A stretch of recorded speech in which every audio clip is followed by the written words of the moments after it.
Muy buenas noches amigos, bienvenidos a la emisión estelar del Noticiero Nacional de Televisión este viernes en el que pretendemos repasar lo más importante de la jornada. Buenas noches, gracias por su compañía y hoy es noticia que el Consejo de Estado de la República de Cuba acaba de aprobar el Decreto Ley de Bienestar Animal. Otros temas que agendamos en esta emisión los presentamos en los titulares.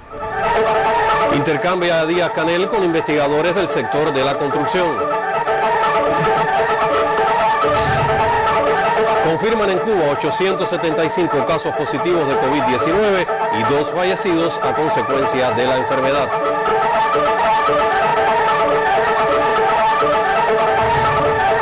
Advierten en Estados Unidos sobre intenciones de grupos extremistas de atacar nuevamente el Capitolio Nacional. Ampliamos las noticias. El presidente de la República de Cuba, Miguel Díaz-Canel Bermúdez, continuó esta semana sus encuentros con científicos e innovadores. El jefe de Estado intercambió con investigadores del sector de la construcción, a quienes convocó a emplear la ciencia para realizar las necesarias transformaciones en esa actividad. La reunión contó con la presencia del primer ministro Manuel Marrero Cruz y de los viceprimeros ministros.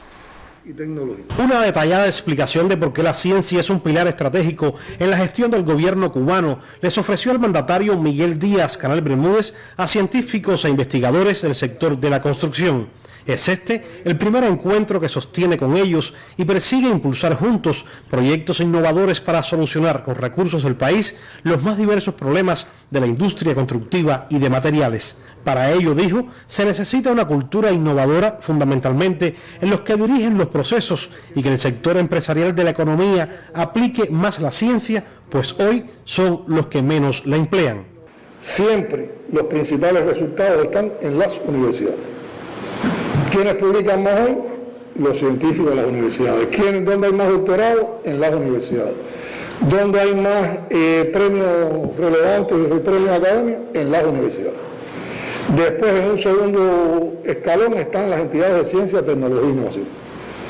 Y en un escalón muy débil, están las empresas, donde no hay casi formación doctoral, donde no hay casi innovación, donde no hay casi premios, y cuando hay algunos premios en una entidad empresarial es porque está asociada por lo general a una universidad o una entidad de ciencia técnica. Para revertir esta realidad, los científicos del sector de la construcción trabajan en 196 proyectos innovadores con universidades y centros de investigaciones, destacándose la CUJAE y la Central Marta Abreu de Las Villas.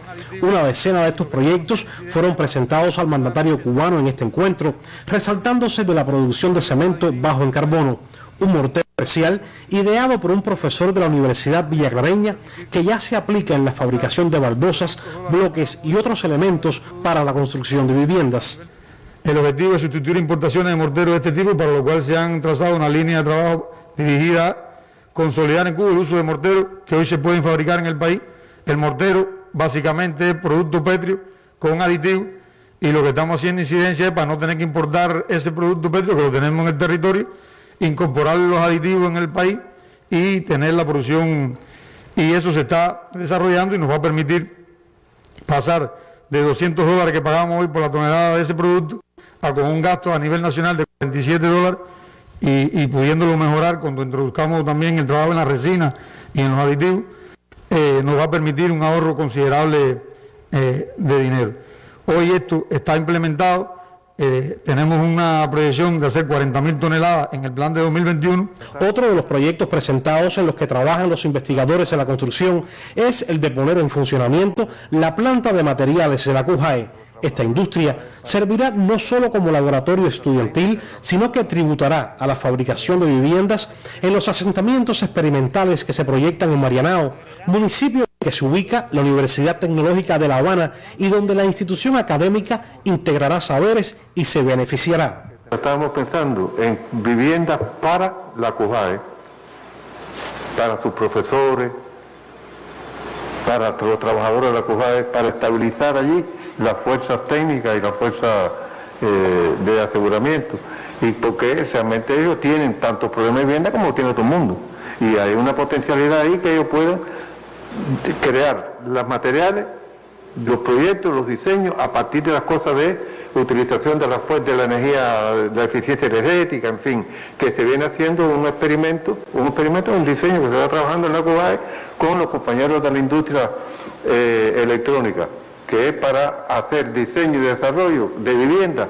con el uso eficiente energético, con los materiales, con los diseños y con la ubicación en el terreno. La viceprimera ministra Inés María Chapman alertó a los investigadores y científicos de la construcción que deben incluir en sus proyectos al sector no estatal de la economía y al empresarial. Les dijo que con ellos tienen que estrechar alianzas para todos juntos extender las innovaciones a todo el país y que no se quede en un simple proyecto. Hay un gran potencial, pues se pueden diseñar proyectos muy buenos porque aquí están los diseñadores, están empresas de proyectos, hay arquitectos. Entonces no solamente la innovación de los productos, sino la innovación en los diseños arquitectónicos que se realicen. Además de la belleza, cuánto se puede ahorrar en el tema de los recursos materiales, utilizar bien la iluminación, como decía el comandante. Y hay proyectos innovadores que se pueden extender a todo el país, que además dan belleza a todo lo que vamos ejecutando. Anunció el presidente cubano que estos encuentros entre gobierno y científicos los continuará sosteniendo con otros sectores de la vida socioeconómica del país. Ya lo realiza desde hace casi un año con los expertos que luchan contra la COVID-19, también con los que investigan los cultivos y los alimentos, y esta semana los extendió al ámbito energético y minero y a la construcción. Una apuesta por la gestión de la ciencia para impulsar con nuestro talento y recursos el desarrollo de la nación. Wilmer Rodríguez Fernández, Sistema Informativo de la Televisión Cubana. En la tarde de este viernes sesionó el Consejo de Estado de la República de Cuba con el objetivo de evaluar temas de su agenda de trabajo para el presente periodo. La reunión se desarrolló mediante videoconferencia desde el Capitolio de La Habana. Estuvo presidida por Esteban Lazo Hernández, titular de la Asamblea Nacional del Poder Popular, y contó con la presencia de Miguel Díaz-Canel Bermúdez, presidente de la República, y Manuel Marrero Cruz, primer ministro. En la sesión se evaluó el cumplimiento del acuerdo número 121 del órgano legislativo del 21 de octubre del 2020, por el que, atendiendo a la difícil situación generada por la COVID-19, se decidió no realizar el proceso de rendición de cuentas de los delegados a sus electores el pasado año.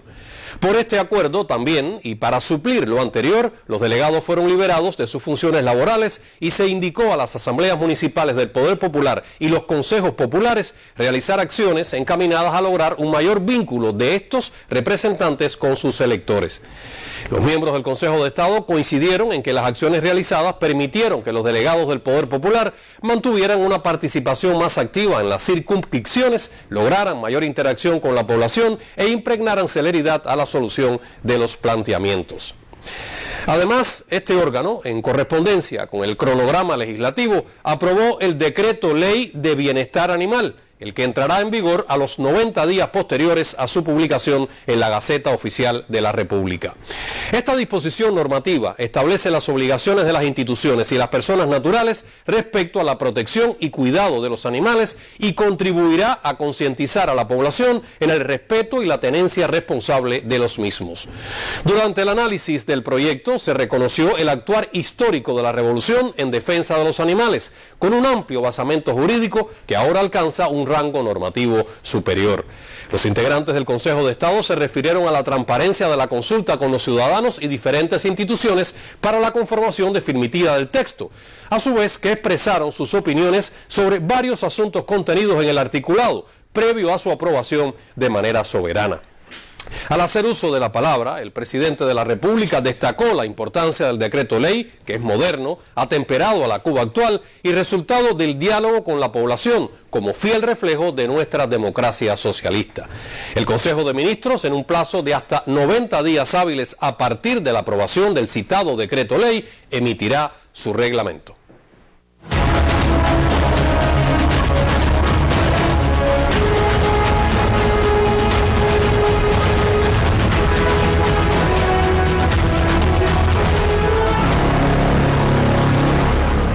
Al cierre del jueves, Cuba reportó 875 nuevos casos positivos a la COVID-19 y 2 fallecidos. En la jornada se otorgaron 926 altas clínicas, según informó en su habitual conferencia de prensa el doctor Francisco Durán García, director nacional de epidemiología. sitio. El director nacional de epidemiología reiteró el llamado al cumplimiento estricto de las medidas higiénico-sanitarias vigentes, a una mayor percepción del riesgo y a un comportamiento responsable. Según el especialista, del total de casos, el 94,8% se corresponden con contactos de casos confirmados. De ahí la importancia que tiene seguir los protocolos de bioseguridad. Personas que se diagnosticaron ayer con la COVID-19, pues el mayor número son autóctonos, 854, y un total de 21 personas diagnosticadas ayer que arribaron a Cuba recientemente, podemos decir que en los últimos 5 o 6 días, y por los estudios que se realizan en nuestro protocolo, pues se lograron diagnosticar.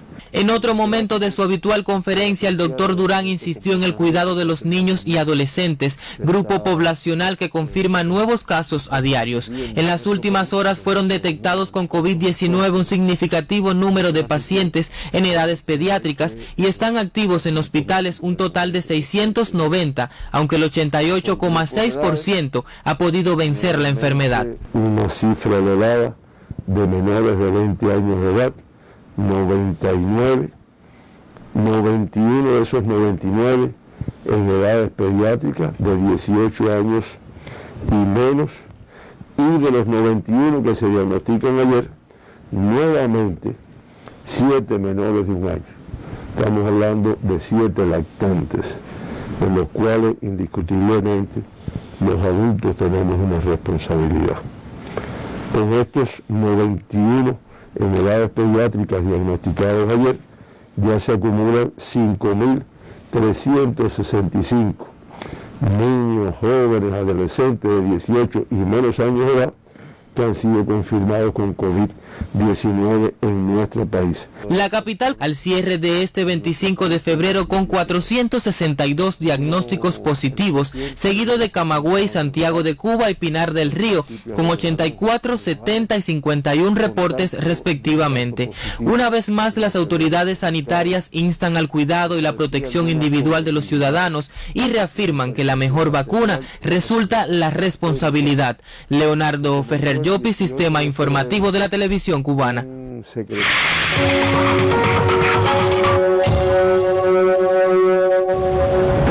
Este viernes sesionó de manera virtual la tercera ronda del diálogo sobre derechos humanos entre Cuba y la Unión Europea en el marco del Acuerdo de Diálogo Político y Cooperación entre el país caribeño y el bloque europeo. Las respectivas delegaciones estuvieron presididas por el representante especial de la Unión Europea para los Derechos Humanos, Eamon Gilmore, y la directora general interina de Asuntos Multilaterales y Derecho Internacional del Ministerio de Relaciones Exteriores de Cuba, María del Carmen Herrera Caseiro. Al concluir la ronda de diálogo, la directora de Europa y Canadá de la Cancillería cubana, Gisela García Rivera, ofreció declaraciones a nuestro noticiero sobre el resultado de las conversaciones. Al decir de la diplomática cubana, en el diálogo desarrollado en ambiente respetuoso y constructivo, primó el interés mutuo de intercambiar respecto a las diferentes realidades y posiciones en relación con temas de derechos humanos. Como en ocasiones anteriores, se pusieron de manifiesto las diferencias de posiciones y enfoques en relación con la variedad de temáticas debatidas. No obstante, se ratificó la voluntad de ambas partes de continuar el diálogo sobre estas cuestiones, siempre bajo el pleno respeto a la igualdad soberana, la independencia, la legalidad y la no injerencia en los asuntos internos de los países.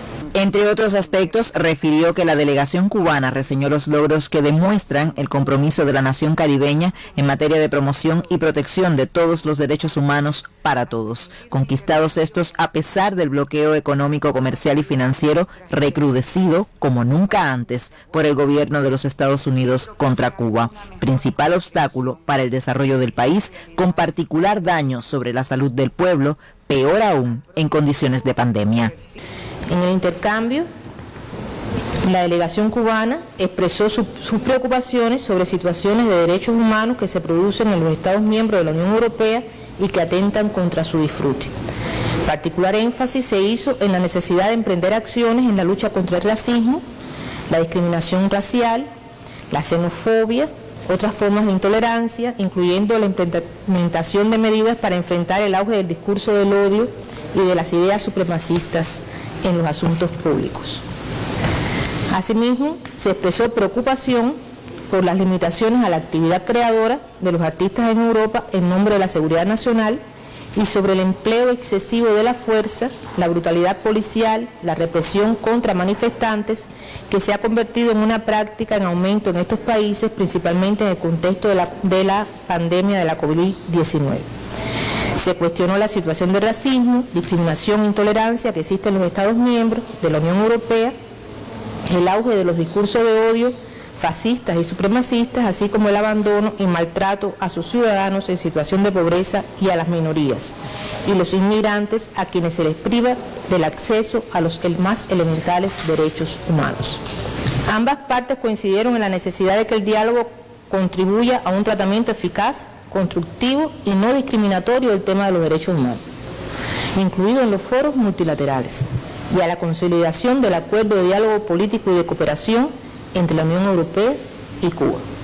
Informó además Gisela García que previo al diálogo de este 26 de febrero, el día anterior tuvo lugar un encuentro de representantes de la sociedad civil cubana y europea en el que se intercambiaron experiencias y buenas prácticas sobre el papel de la sociedad civil en el diseño e implementación de políticas públicas para la protección integral de los derechos humanos de los grupos vulnerables en tiempos de pandemia. Menfesi Eversley, Sistema Informativo de la Televisión Cubana.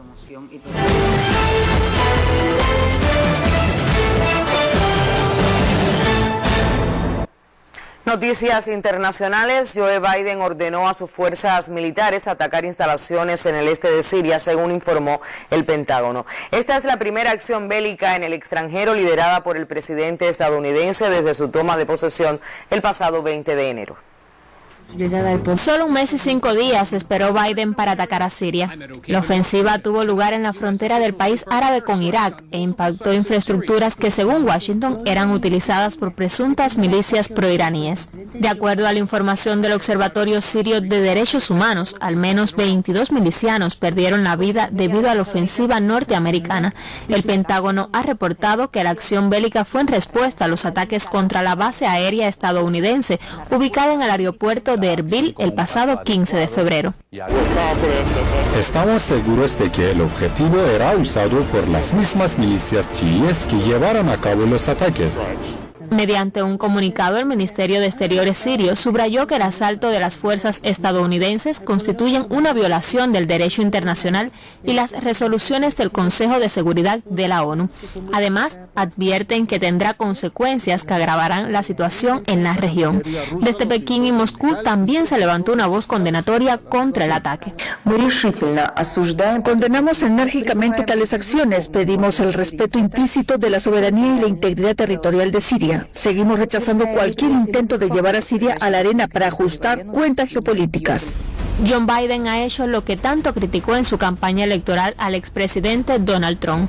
Mientras Siria rechaza la presencia ilegal del país norteño, el cambio de gobierno de Estados Unidos parece no modificar su postura injerencista en Asia Occidental. Roxana Arián, Sistema Informativo de la Televisión Cubana. La jefa interina de seguridad del Congreso de Estados Unidos, Yogananda Pittman, declaró que la custodia del Capitolio mantendrá su mayor alerta y protección en ocasión del primer discurso del presidente Joe Biden ante los legisladores. Pittman informó que los grupos extremistas planeaban la voladura del edificio y asesinar a todos los asistentes, incluido a Biden, durante su comparecencia en la Cámara de Representantes para informar sobre las fallas de seguridad registradas en los sucesos del 6 de enero en el Capitolio. Medios de prensa del país norteño destacan las advertencias de la policía de que grupos extremistas quieren atacar el Capitolio de Washington nuevamente. Y en Ecuador, el candidato presidencial de la Alianza Unión por la Esperanza, Andrés Arauz, aseguró que en su gestión gubernamental planteará nuevas políticas económicas para las comunidades del campo. Arauz subrayó que su propuesta consiste en desarrollar una política integral para reactivar la economía. La misma incluye conectividad en las zonas rurales y el desarrollo de institutos técnicos para la formación de profesionales que trabajan en el campo. También dijo que el Banco Central debe garantizar la liquidez a los gobiernos autónomos descentralizados y poder desencadenar una recuperación económica rápida.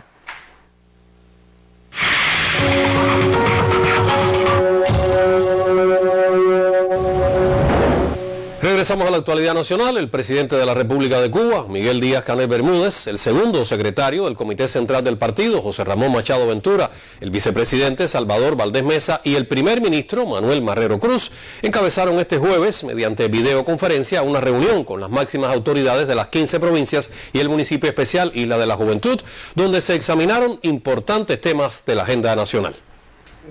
A trabajar con inteligencia y pensamiento, entusiasmando, argumentando y propiciando un ambiente de creación y de empeño, pero nunca de derrota, llamó el presidente Miguel Díaz-Canel Bermúdez durante una reunión mediante videoconferencia con las máximas autoridades de las 15 provincias y el municipio especial Isla de la Juventud, en la que se dio seguimiento a varios temas de gran importancia para el país.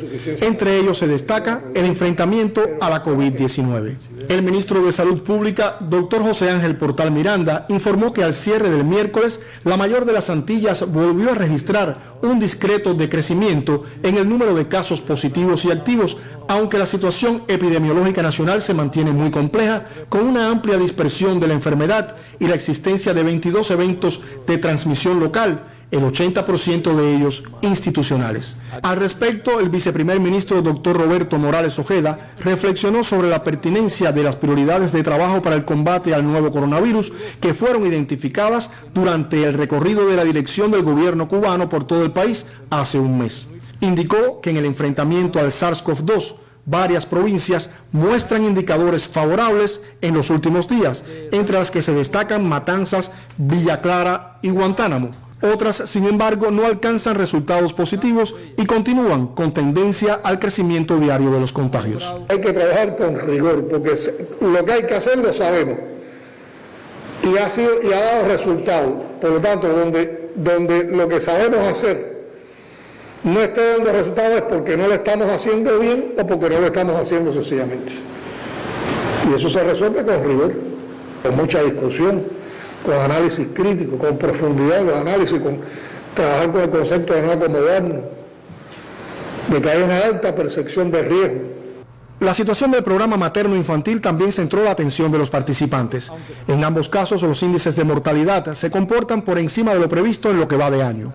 El análisis riguroso y crítico de las causas que en cada territorio inciden negativamente en estos indicadores derivó a un grupo de medidas con las que, desde la organización y la exigencia, se busca revertir el actual panorama. Un reto al que también pueden llegar soluciones desde la ciencia.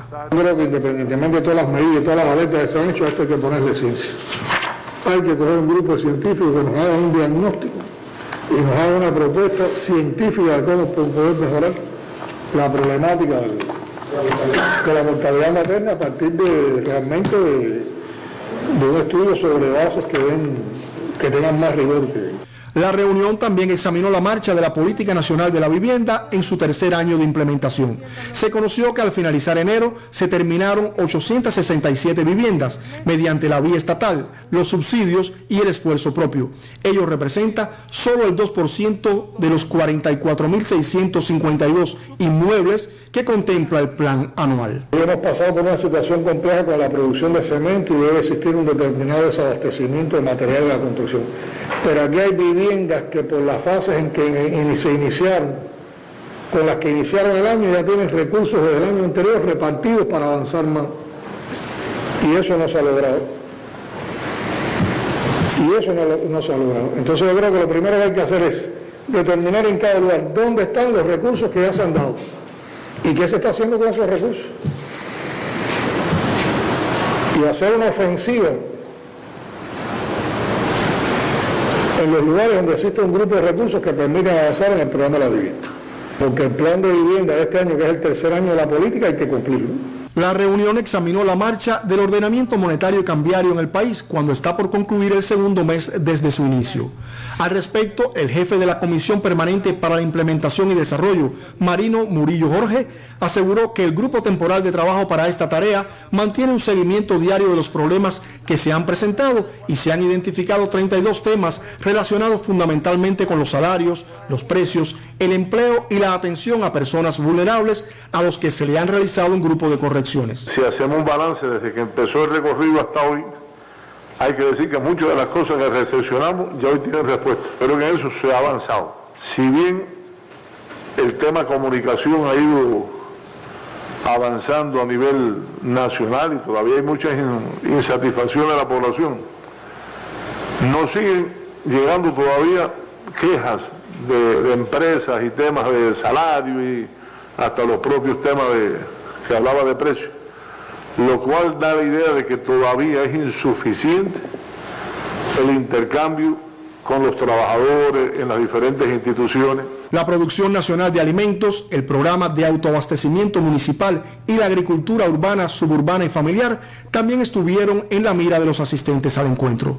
Producir más es la palabra de orden. Con las condiciones que hay hoy de recursos, de inmediato necesitamos una respuesta productiva desde el punto de vista de la producción de alimentos, para satisfacer necesidades, para que los precios bajen, para incrementar la oferta. Hace falta esa respuesta productiva, la necesitamos. El debate no es si va a haber fertilizantes o si va a haber combustible. Vamos a trabajar como que no va a haber nada. Y con esas condiciones hay que producir más. El presidente Miguel Díaz-Canel ratificó la convicción de que el trabajo de todos propiciará vencer los actuales desafíos y avanzar en el desarrollo de la nación. Vamos a seguir trabajando, vamos a seguir venciendo. Aquí no hay espacio para cansancio, no hay espacio para blandenguería, no hay espacio para acomodamiento. Hay que seguir trabajando. Y vamos a salir de todos estos líos malos, vamos a salir juntos. Y cuando sacamos todos estos líos, entonces vamos a lo que queremos, a consolidar avances, a seguir potenciando el perfeccionamiento de nuestra sociedad, el perfeccionamiento de nuestro país sobre la base de los programas estratégicos que tenemos, que están recogidos en los documentos programáticos aprobados en los dos congresos partidos. Héctor Martínez, Sistema Informativo de la Televisión Cubana. En la actual crisis sanitaria, el trabajo a distancia es una forma de empleo que demuestra beneficios no solo para los trabajadores, sino también para las empresas o entidades.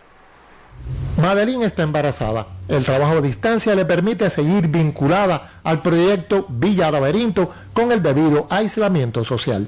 Según el trabajo que nosotros hacemos, lo podemos hacer porque es mediante la computadora. Siempre se necesita conciliar con las demás especialidades para ver cómo está quedando el proyecto, pero para mí ha sido bien. Madeline acudió a la empresa de proyectos de arquitectura e ingeniería EPROP para una de esas conciliaciones. Por el trabajo a distancia, la entidad generalmente está casi vacía. En este periodo, de un total de 335 trabajadores con que contamos en la empresa, actualmente tenemos 210, que representa alrededor del 63%. El gobierno cubano impulsó el trabajo en domicilio, incluido el teletrabajo, para mitigar el impacto de la pandemia. Hoy mantenemos el control a la implementación de estas modalidades de empleo. Tenemos más de 120.000 trabajadores en estas modalidades y se mantiene la actualización de estas cifras a partir de que, también ya hemos tenido más experiencia en esa implementación. Para elevar las cifras se trabaja en crear un reglamento que paute el uso en Cuba de la forma de empleo. En tal sentido, la Organización Superior de Dirección Empresarial de Diseño e Ingeniería, GEDIT, definió 55 cargos en los que más de 1.000 trabajadores de todo el país laboran a distancia, entre ellos los de EPROP. Digo que es una experiencia porque todos los días continuamos analizando cuáles son los cargos que con sus funciones pueden realizar o la mayor cantidad de sus funciones a distancia o la totalidad de las funciones a distancia. Más productividad y menor tiempo dedicado al desplazamiento son bondades de la modalidad laboral traducidas en resultados. El año pasado cumplimentamos nuestros planes en alrededor de un 112% de cumplimiento, con una producción en venta de 14 millones y medio aproximadamente. Con los cambios económicos en marcha, la empresa EPROP este año pretende llegar a unos 32 millones de pesos en proyectos para el turismo, la salud y otros sectores priorizados. Un pilar será el trabajo a distancia. Abogamos que sí, que puede mantenerse este tipo de actividad y que perfectamente se pueden obtener resultados cuando se planifica bien y se controla bien el trabajo a distancia de nuestros compañeros. El trabajo a distancia y el teletrabajo llegaron para quedarse. Sin Castillo, Sistema Informativo de la Televisión Cubana.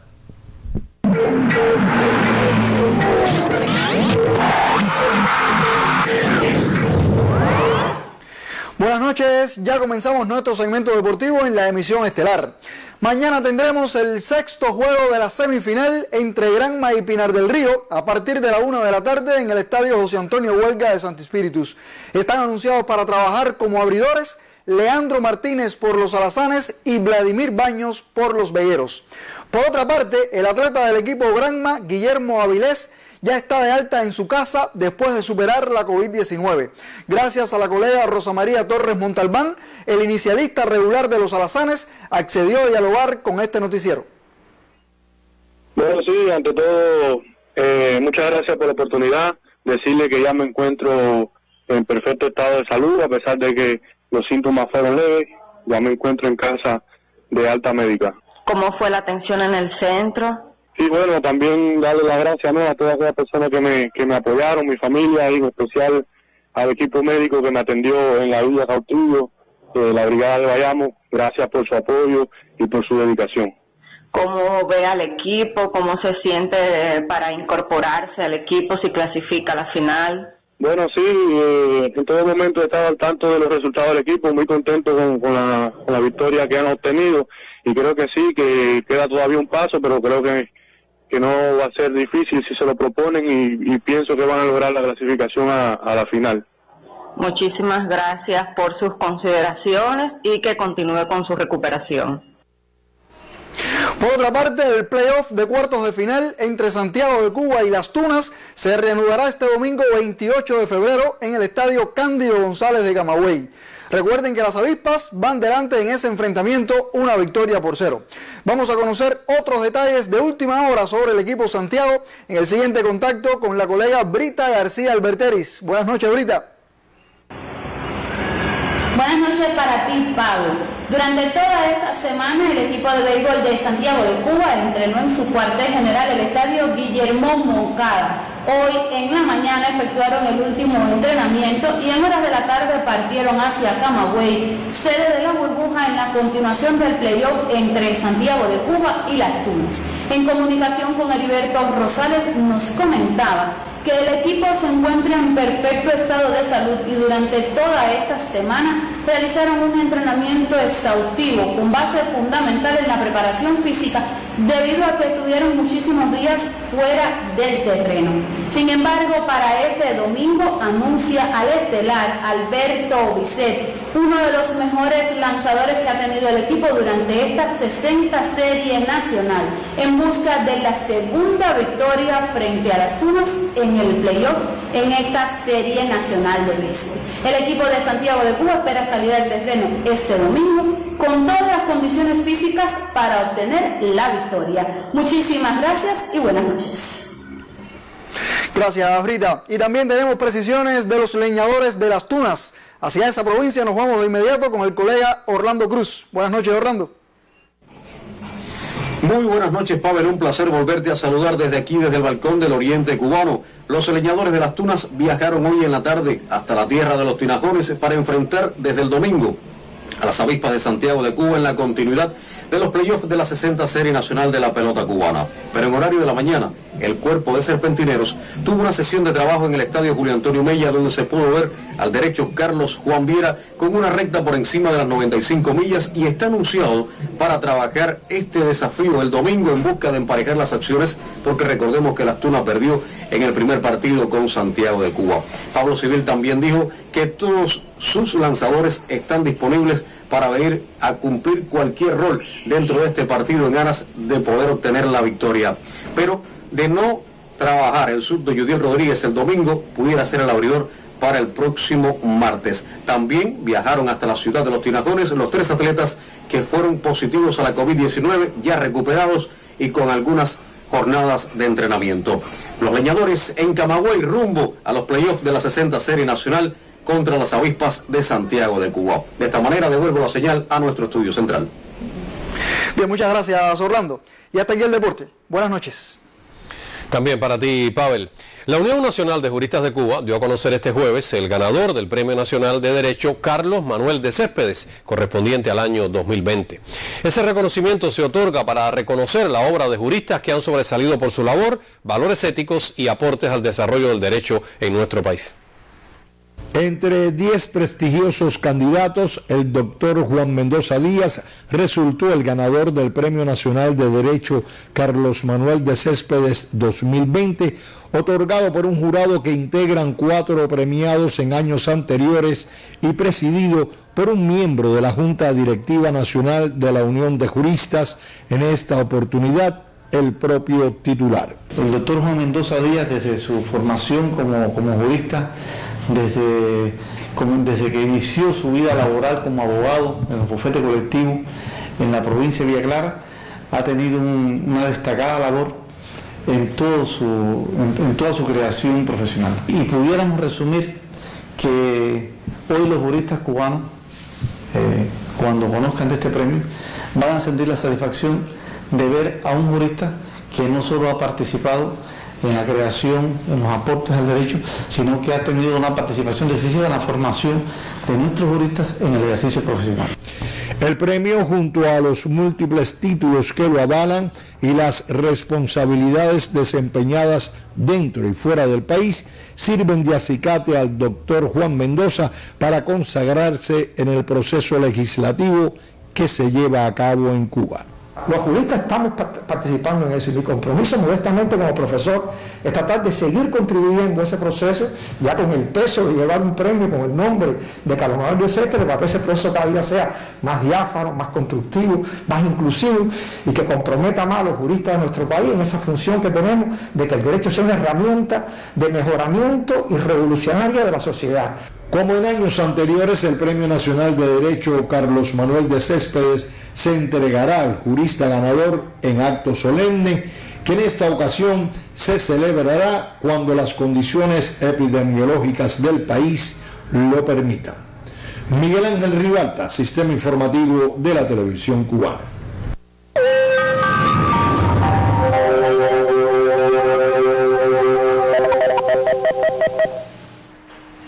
Buenas noches. Continuamos con un tiempo muy estable sobre gran parte de nuestro país, y es que Cuba se mantiene bajo la influencia de las altas presiones continentales migratorias que ya van saliendo hacia el Océano Atlántico, con un régimen de vientos de región este sobre gran parte de nuestro país, que para mañana se hará más fuerte hacia zonas de la costa norte oriental, y también predomina poca nubosidad en correspondencia con la influencia de las altas presiones y una masa de aire seca y estable. Solo se incrementan algo los nublados hacia zonas de la costa norte, del centro y el oriente del país. Por eso estará amaneciendo mañana con cielos parcialmente nublados en las regiones central y oriental, y son posibles nublados de manera ocasional en el extremo más oriental de nuestro país, con aislados chubascos y lluvias. En la parte occidental estará con poca nubosidad. Desde el final de la mañana estará parcialmente nublado en gran parte del territorio, con aisladas lluvias. Y en cuanto a las temperaturas mínimas, en la próxima madrugada estarán entre 19 y 21 grados Celsius, pueden ser superiores en localidades costeras, y las máximas por la tarde con valores de 29 y hasta 31 grados Celsius, puede llegar a 32 y 34 grados Celsius en la provincia de Granma. Los vientos soplarán del este al sudeste en el occidente y centro del país, y del nordeste al este en la región oriental, con velocidades entre 15 y 30 kilómetros por hora, que puede llegar a 35 kilómetros por hora en zonas de la costa norte oriental, con rachas superiores, donde ocurrirán marejadas en ambos litorales orientales, y son posibles inundaciones costeras ligeras en zonas bajas de este litoral, principalmente en la zona del litoral de Baracoa. Tendremos marejadas en la costa norte central, oleaje en la costa norte occidental y poco oleaje en el resto del litoral sur. Y para los próximos 3 días tendremos poca variación en las condiciones del tiempo, solo son posibles aisladas lluvias, baja probabilidad de lluvias debido a que Cuba se mantiene bajo la influencia de una masa de aire seca y estable, y las temperaturas extremas con poca variación, máximas de 30 y hasta 32 grados Celsius en el oriente del país. Esto es todo en cuanto al tiempo, que tengan un feliz día y hasta mañana. Hasta mañana, doctora. El Instituto Nacional de Oncología y Radiobiología mantiene sus servicios activos a pesar de la situación epidemiológica de la capital cubana. Allí aplican rigurosos protocolos sanitarios para evitar contagios en pacientes y el personal de la salud. En medio de la pandemia del coronavirus hay servicios médicos indispensables. Un ejemplo de ello es la atención al paciente con cáncer. El Instituto Nacional de Oncología y Radiobiología no ha interrumpido su atención al paciente. Nosotros dentro de la pandemia, en el año anterior, vimos más de 118.000 pacientes de consulta externa, inscribimos más de 4.770 nuevos casos. Se hicieron, en función de evitar que todos los pacientes vinieran, más de 600 consultas y orientaciones telefónicas, más de 1.600 endoscopías, se hicieron más de 5.600 cirugías, de las cuales el 30% fue ambulatorio, en el que recibimos una ayuda importante del Ministerio de Transporte. Mantuvimos la actividad de mínimo acceso y dentro de la actividad quirúrgica logramos mantener que los pacientes no se tarden más de 21 días en recibir la cirugía después de la decisión del equipo multidisciplinario. Por otra parte, el centro mantuvo las investigaciones y los ensayos clínicos apoyados por el abastecimiento de medicamentos de Biocuba Pharma. Como hubo algunos hospitales que cerraron sus servicios, nosotros tuvimos que aumentar la posibilidad de solución de muchos pacientes que no eran necesariamente tributarios de un instituto de investigación de técnicas complejas, pero lo asumimos en función de la solución de la problemática general en ese sentido. Este año, además, cuentan con nuevos equipos de tecnología avanzada para el diagnóstico y tratamiento del cáncer de pulmón.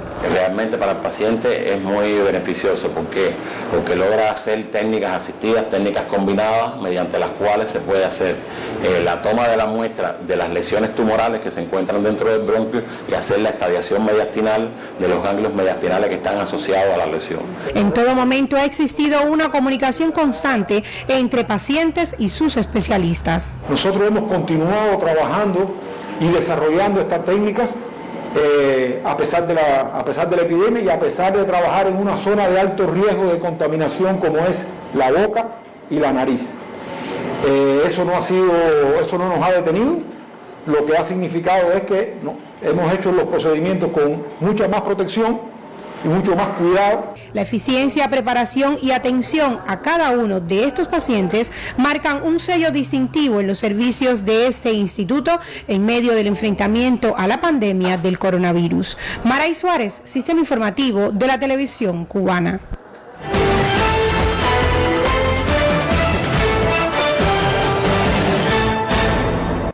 El senador colombiano Iván Cepeda exigió este viernes al presidente Iván Duque que admita los crímenes de Estado que su gobierno desconoce.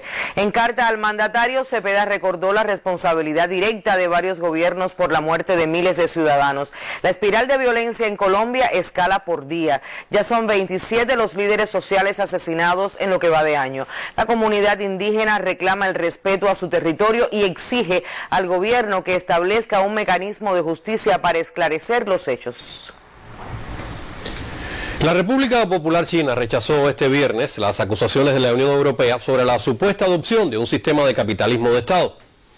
El Ministerio Chino de Comercio calificó de falsos los señalamientos del bloque europeo y aseguró que su país construye un modelo de mercado socialista con resultados probados en el progreso nacional, pero también con aportes al desarrollo mundial. Europa pretende que el gigante asiático asuma más obligaciones en el comercio internacional y de paso abordar los efectos secundarios negativos derivados del sistema económico capitalista. Que el presidente de México, Andrés Manuel López Obrador, pidió al gobierno de Estados Unidos que respete las decisiones de la nación azteca sobre su soberanía energética. El 23 de febrero, la Cámara de Diputados de México aprobó una reforma a la ley de la industria eléctrica que dará prioridad a la estatal Comisión Federal de Electricidad antes que las empresas generadoras privadas. A esta acción, el gobierno estadounidense reaccionó, pero el jefe de Estado mexicano respondió que su país es libre y soberano con respecto a su industria eléctrica. López Obrador añadió que su nación no se involucra en las decisiones de otros para evitar que hagan lo mismo con México.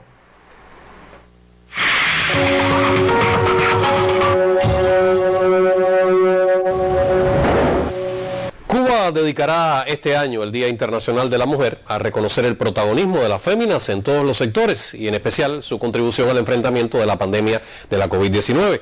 Así lo dio a conocer en conferencia de prensa la miembro del Buró Político y secretaria general de la FMC, Teresa Amarelle Boué.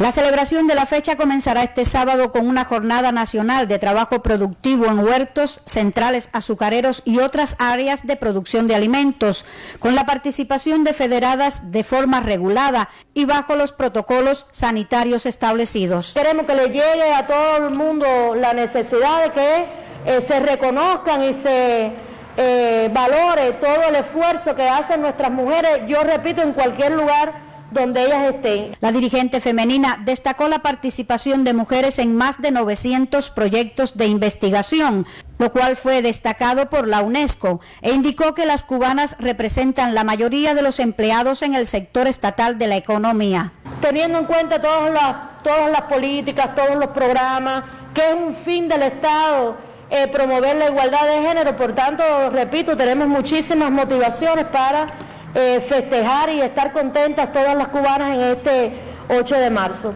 Se refirió a iniciativas para que también las amas de casa y el personal vulnerable puedan tener autonomía económica. La celebración del Día Internacional de la Mujer comprenderá foros, debates, conciertos online, la divulgación del quehacer femenino a través de las redes y medios de prensa, el reconocimiento a internacionalistas y sus familiares y una reunión virtual de actores claves en la respuesta integral a la violencia de género, entre otras actividades. La secretaria general de la FMC transmitió a los periodistas una felicitación anticipada en ocasión del 14 de marzo, Día de la Prensa Cubana. Marisol Ramírez, Sistema Informativo de la Televisión Cubana.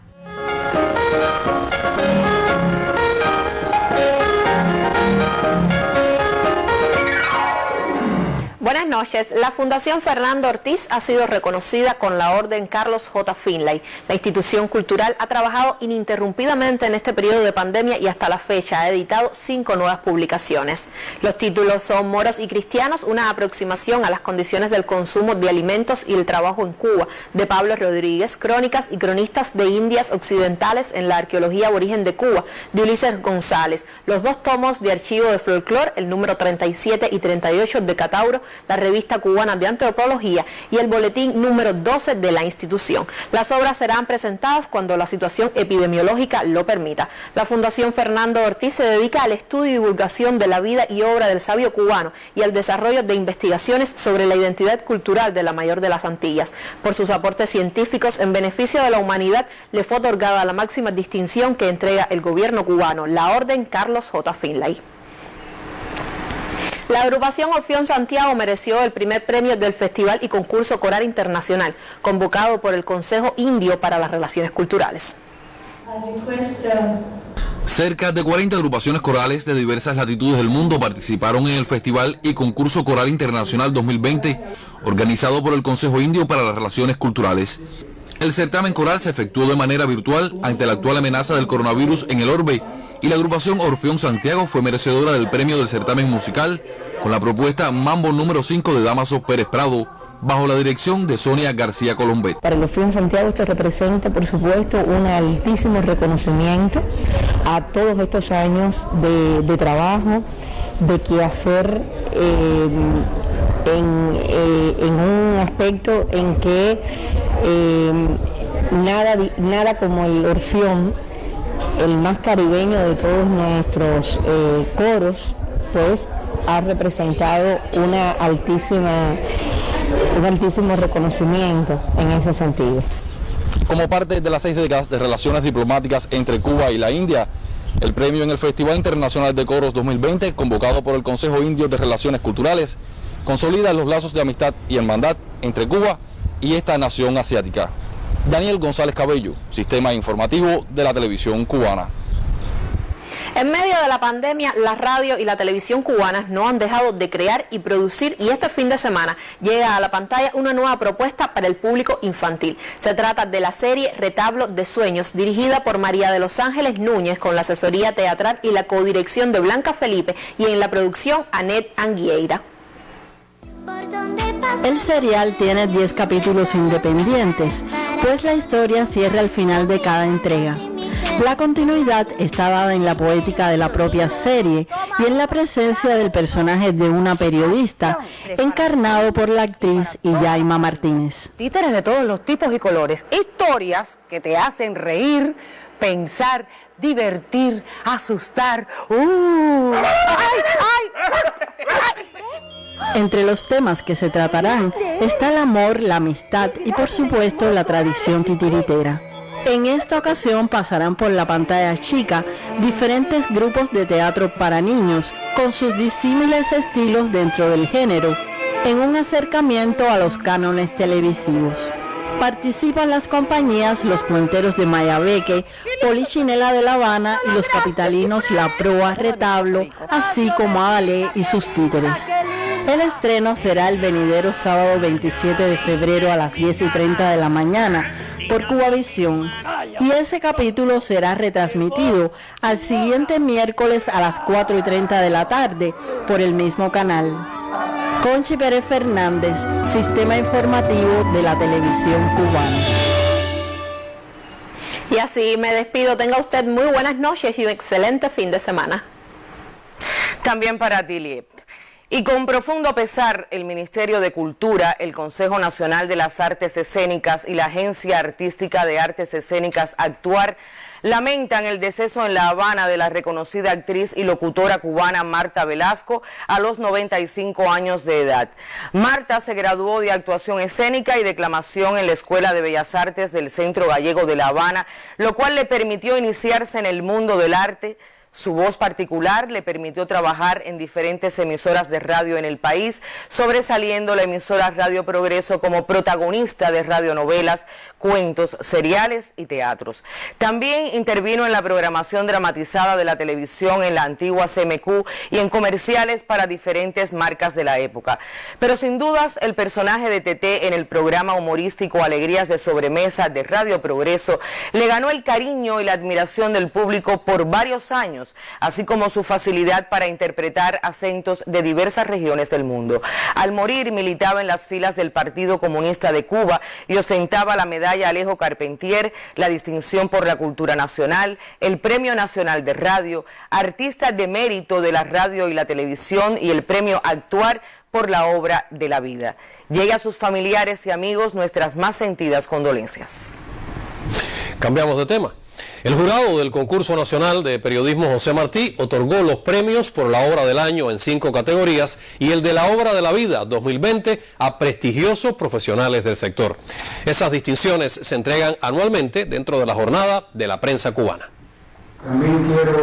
Una amplia agenda de propuestas profesionales al gremio y al periodismo cubano contemporáneo, un estilo singular en sus reportes y materiales periodísticos, así como la incursión en diversos medios, entre ellos la prensa digital, certifican la elección de Rosa Miriam Elizalde como el Premio Nacional de Periodismo José Martí por la obra de la vida, entre muchas más condiciones de su periodismo de vanguardia. Hay mucha gente que uno lleva sobre sus hombros, ¿no? Y de cierta manera siento que por ellos los estoy recibiendo más que por mí. Siento que efectivamente todavía tengo muchas cosas por hacer, muchas cosas pendientes, muchos proyectos de futuro. Por la repercusión de la obra del año y la difícil situación que enfrentamos en el 2020 ante la pandemia, se premiaron por la categoría de radio a la periodista de Radio Santi Espíritus, Elsa Ramos, quien desde la palabra hablada contribuyó a la información oportuna con un estilo propio. En prensa escrita recayó sobre el colega José Luis Estrada, quien desde las páginas de Juventud Rebelde transmitió a las jóvenes generaciones mensajes de altruismo y revolución. En hipermedia, Iván Ojeda, del periódico 26 de Las Tunas, recibió el premio por su capacidad de analizar temáticas de actualidad con alto impacto en la población. De manera presencial, recibieron la noticia por la obra del año en televisión Lázaro Manuel Alonso, del Sistema Informativo de la Televisión, por el tratamiento con excepcional brillantez de acontecimientos trascendentales.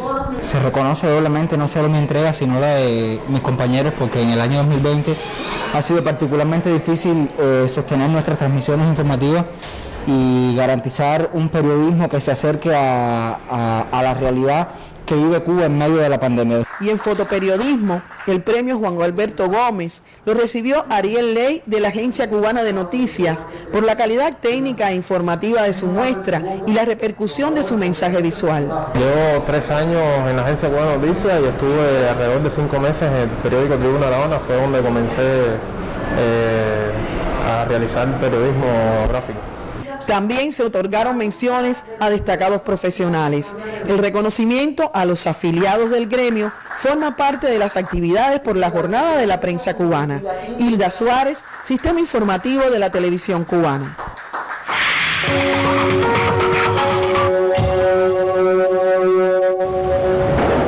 El derecho humano a la salud es apreciable en Cuba, Añé, y una de sus evidencias es el programa masivo de vacunación, cuya prioridad es la población pediátrica. Así es, mira, ejemplo de ello es la campaña número 60 de vacunación antipolio oral bivalente, que desde el pasado lunes inició en todo el país y hasta este sábado beneficiará a más de 175,000 infantes menores de 3 y de 9 años de edad.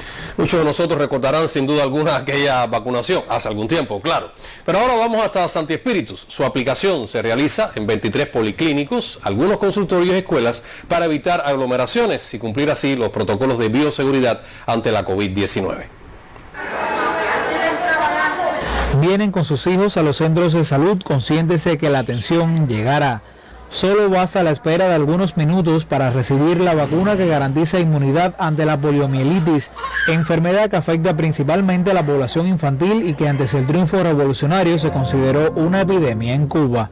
Solo entre 1932 y 1961 se reportaron unos 4.000 casos y 238 muertes a causa de esta afección viral que ocasiona secuelas paralíticas y deformidades neurolocomotoras. Pero en 1962 inició la campaña de vacunación antipoliomielítica, que este año cumple 6 décadas de erradicar la enfermedad en el país. Al igual que en todas las provincias, del 22 al 27 de febrero el medicamento inmunizará a miles de niños de Santi Espíritus. Se van a vacunar 17.566 niños, de ellos menores de 3 años, 12.418 y el resto niños de 9 años. Uno de ellos es el pequeño Darío, con apenas 2 meses de nacido. Es una buena obra que hace nuestro Estado en favor de nuestros pequeños, para que estén protegidos contra varias enfermedades y bueno, nosotros como padres lo agradecemos mucho. La recuperación para quienes no puedan recibir la dosis por padecer en esos días vómitos o diarreas será del 1 al 6 de marzo, pero todos recibirán la gota. Algunos en calma y otros en llanto, como Miguel Armando. Además, el antipolio oral, enfermeras como Jacqueline y Bárbara aplican vacunas como la pentavalente, la antipolio intradérmica en bebés de 4 y 8 meses y contra enfermedades como la meningitis, la papera, rubiola y sarampión. Ejemplos de la prioridad que da el sistema social cubano a la salud de los más pequeños. En Santi Espíritus, Javier Alejandro Brito, Sistema Informativo de la Televisión Cubana. Con estas hermosas caritas finaliza la emisión estelar de viernes. Por su atención, muchas gracias. Pasen muy buen fin de semana. Nosotros nos vemos el lunes. Así es, por supuesto, nuestro mensaje de siempre, que se cuide mucho. Al hacerlo, estará protegiendo a su familia y a su comunidad.